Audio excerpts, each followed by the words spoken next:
अंग्रेजी में 95। तो हाँ दोस्तों, आपने सही सुना। आज हम बात करेंगे कि किस तरह से हम बोर्ड एग्जाम में टॉप कर सकते हैं। अंग्रेजी में 95 कैसे ला सकते हैं। स्मार्ट रणनीति के तरीके से माध्यम से बताने वाले हैं कि स्मार्ट तरीके से आप किस तरह की रणनीति रख के आप अंग्रेजी में 95 ला सकते हो। क्योंकि दोस्तों ये अनुभव किया हुआ है, तुम कर सकते हो दोस्तों। इस साल देखिए बोर्ड एग्जाम में किस तरह से आप टॉप कर सकते हो दोस्तों। वो जो हमारा एग्जाम चल रहा है अंग्रेजी में, आप जब एग्जाम दोगे तो हाँ दोस्तों, आपके भी आएंगे 95। किस तरह से आएंगे वो रणनीति, आज पूरी रणनीति मैं आपको बताने वाला हूँ।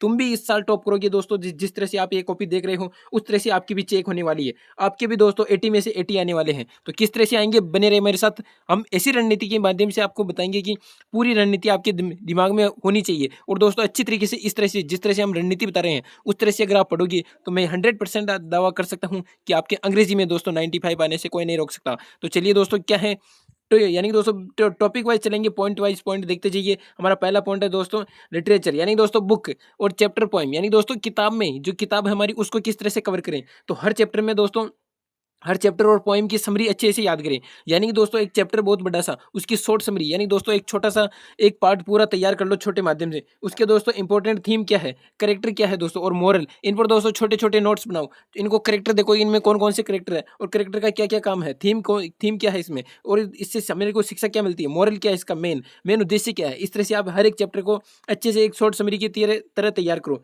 एनसीईआरटी रेफरेंस बुक, यानी दोस्तों जो एनसीईआरटी किताबें है, प्रीवियस ईयर क्वेश्चन लिखकर दोस्तों प्रैक्टिस कीजिए उनसे। आंसर राइटिंग में हमेशा दोस्तों इंट्रोडक्शन, सबसे पहले दोस्तों अगर आप आंसर राइटिंग कर रहे हो तो सबसे पहले उसमें आप जिसका भी आंसर लिख रहे हो उसका इंट्रोडक्शन दीजिए। फिर दोस्तों कंटेंट लिखिए, फिर दोस्तों कैलकुलेशन कीजिए, और दोस्तों फिर आप दोस्तों देख सकते हो कि बहुत ही अच्छी तरीके से आप आंसर लिख सकते हो। और दोस्तों लिटरेरी आंसर दोस्तों पॉइंट वाइज लिखिए, यानी दोस्तों बिंदु वाइज टॉपिक वाइज लिखते जाइए पॉइंट वाइज।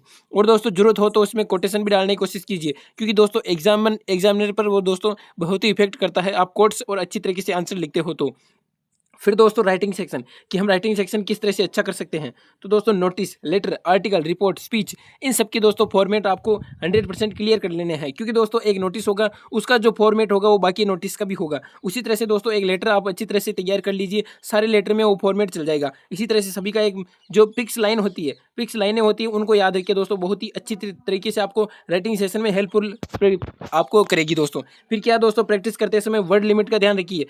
यानी कि दोस्तों वर्ड लिमिट आप अगर आपको पूछा गया है कि 250 और आप दोस्तों पूरा पेज भर दो तो इससे कोई फायदा नहीं होगा, एग्जामिनर पर दोस्तों अलग दृष्टिकोण जाएगा। फिर क्या है दोस्तों, लैंग्वेज सिंपल रखिए, क्लियर रखिए, और ग्रामेटिकल का करेक्ट होनी चाहिए। यानी दोस्तों ग्रामेटिकल जो भी आप यूज करो अच्छी तरीके से यूज करना। लेटर आर्टिकल, यानी दोस्तों लेटर आर्टिकल लिखते समय शुरुआत और दोस्तों एंडिंग इंप्रेसिव होनी चाहिए, यानी दोस्तों अट्रैक्टिव होने चाहिए। पढ़ने वालों को लगना चाहिए कि हाँ बच्चा होशियार है। भले आप बीच में कुछ भी लिखो उससे कोई मतलब नहीं है, शुरुआत में लिखना और दोस्तों लास्ट में, इन दोनों से दोस्तों एग्जामिनर पर बहुत ही अच्छा इफेक्ट पड़ता है। फिर क्या है दोस्तों, हमारा चौथा बिंदु है ग्रामर, यानी दोस्तों ग्रामर किस तरह से हमें अच्छी करनी है। तो दोस्तों tense, modal, subject, verb, agreement, report, और दोस्तों स्पीच, डिटरमिनेंट्स, प्रीपोजिशन, इनको दोस्तों रोज 10-15 सवाल प्रैक्टिस कीजिए इनकी। इन सभी की दोस्तों अगर आप 10 से 15 सवाल भी रोज की प्रैक्टिस करते हो तो बहुत ही अच्छी ग्रामर हो जाएगी आपकी। और दोस्तों एरर करेक्शन वाले दोस्तों एक्सरसाइज कीजिए, यानी कि दोस्तों जो गलत मीनिंग होती है उनको सही करना सीखिए, उनकी एक्सरसाइज कीजिए। और ग्रामर में दोस्तों सिली मिस्टेक अवॉइड करना सबसे जरूरी है। अच्छी तरीके से दोस्तों ग्रामर आपकी कंप्लीट हो जाएगी। रोज आप 10 से 15 भी प्रैक्टिस करते हो तो बहुत ही अच्छी तरीके से ग्रामर कंप्लीट हो जाएगी।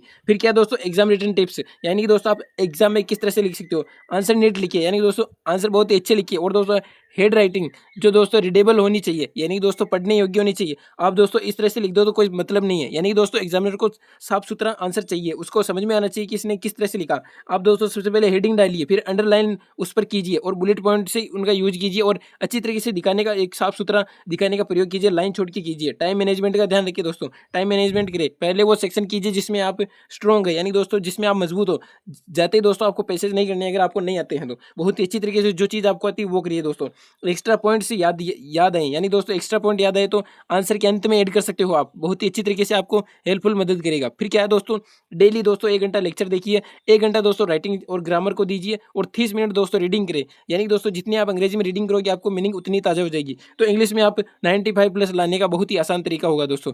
यानी दोस्तों ये सभी आप कर लोगे, 1 घंटा डेली लेक्चर देखोगे, 1 घंटा राइटिंग ग्रामर में दोगे, और 30 मिनट रीडिंग करेंगे तो इंग्लिश में 95 लाना बहुत ही आसान है। तो इसी तरह हेल्पफुल वीडियो आती रहेगी, तब तक के लिए मस्त रहिए, स्वस्थ रहिए, पढ़ते रहिए। धन्यवाद।